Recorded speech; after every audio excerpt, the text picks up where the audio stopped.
Back in 2019, I did a comparison video between the Axe 3 and the Kemper Profiler. There have been a lot of updates to both units since then, and so I wanted to do a fresh look at these two and still explain why your choices between them is about much more than sound. I've also got one of these now, but I haven't been doing any videos with it because, quite frankly, I don't like that it doesn't have a USB PC software interface for me to do editing. It's a stomp box that's supposed to live on the floor, and you have to use the touch screen to edit and create sounds, and I don't really want to be on my knees on the ground making sounds. I'm too old for that. Back in my day, we had tubes in our amps, and we were happy to have them.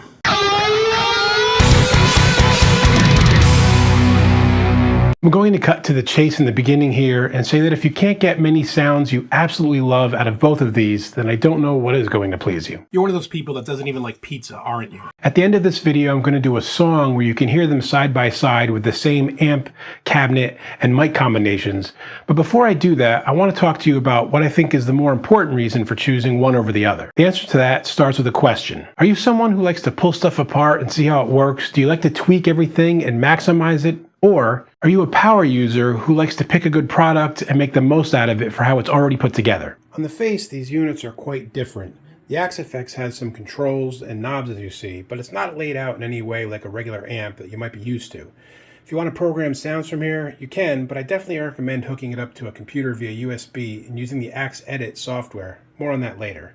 The Kemper here is much closer to an amp with dials on it for volume and EQ and for the effects controls. It's going to make much more sense to use as hardware if you're used to using amps. It also has software that comes with it though, and it's between that and the Axe software that we're going to talk about what I think really sets them apart.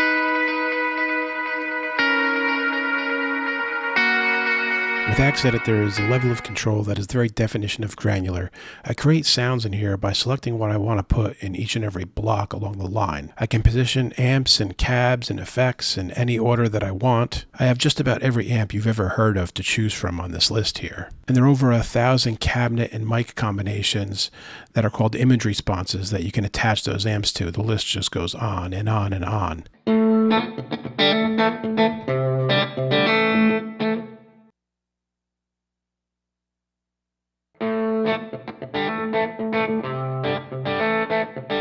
For effects, look at this giant list I have to choose from, and then from within each section there are multiple types of these effects, and they keep adding new ones all the time as they provide firmware updates. This thing is so granular that I can even switch out the types of tubes that I have inside the amp and change all these weird exotic types of things here like recovery time, and I don't even know what half of this stuff is. It has to do with the electronics built into it, but you can always just move knobs around and hear what it does. The really cool thing here is the way the Axe accomplishes this is to model the gear it's emulating from the inside out.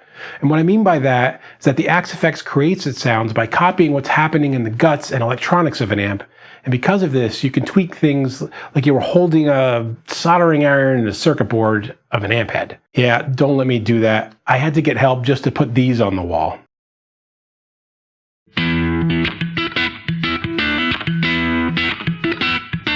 Have you ever dreamed of a warehouse full of amp setups? I mean like a Home Depot-sized building where just about every guitar player on the planet had one little spot to put their setup, their amp with their pedal board and so on. Then you could walk around and just plug into each one and play. Well, with over 18,000 user rigs and more added every day, I think the warehouse is pretty darn full.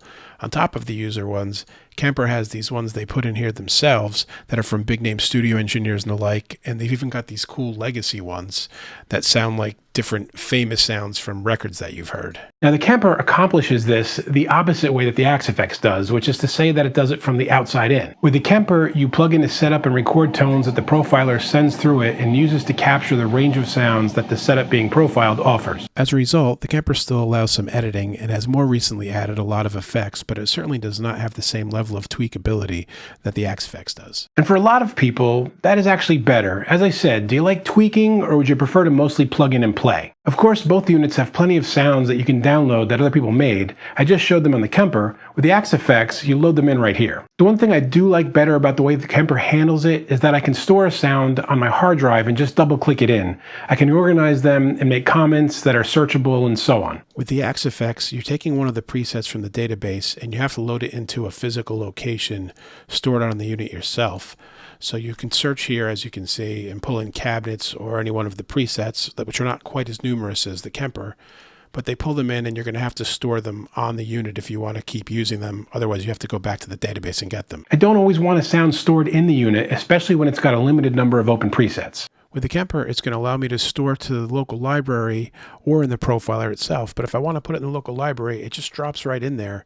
And then I can have it on my hard drive and available in my own kind of library rather than clogging up the hardware itself. Yeah, I'll take a handful of sounds with me on the road by storing them in either unit, but most of the time, these live in the studio and I want easy access to the library of sounds and great organization of them. So I hope this little look under the hood gives you a better idea of which of these might fit your workflow more. I'm going to roll a musical comparison now, but I'll say again that you have enough options on either of these to get the sounds you want. A few years ago, the Axe effects didn't capture the feel of being in the room with the amp well, and the Kemper was too light on effects, and that's not the case anymore. As always, if you have any questions or comments, please drop me a line. If you found this helpful, please consider a like and subscribe. Let's hear some sounds.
Hey friends, don't forget to subscribe and turn on notifications. It makes the whole world better.